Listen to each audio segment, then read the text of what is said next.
Hello everyone! Magluluto po tayo ng napakasimpleng food ngayon. Yan po ang ating menu ngayon, ang ating pork. So ito na po ang ating ingredients, ang ating pork, tapos ang ating onion. Yan lang po yung white at saka yung red. So yan po ang ating panghahalo mamaya.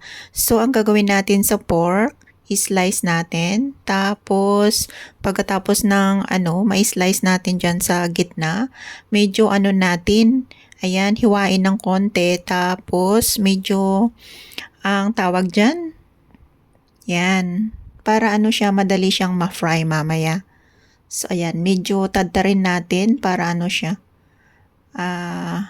madali siyang ma-fry. So, ayan, ganyan lang po ang gagawin ninyo pag nag-fry kayo ng pork. Ganyan nyo lang siya. Tadtarin ng konti. Ayan siya. So, ayan.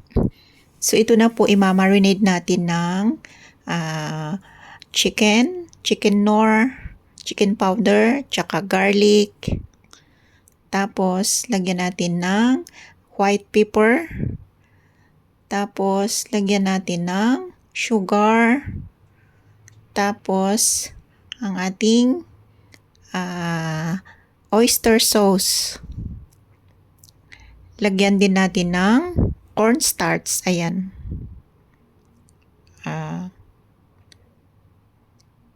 Tapos ang ating konting oil. So ayan, i-mix na natin para ma-absorb niya ang kanyang ingredients. So ganito lang po ang pag-marinate. Ganyan ako nagma-marinate ng pork. Yan, i-mix lang natin para na ito, ready na itong i-fry mamaya.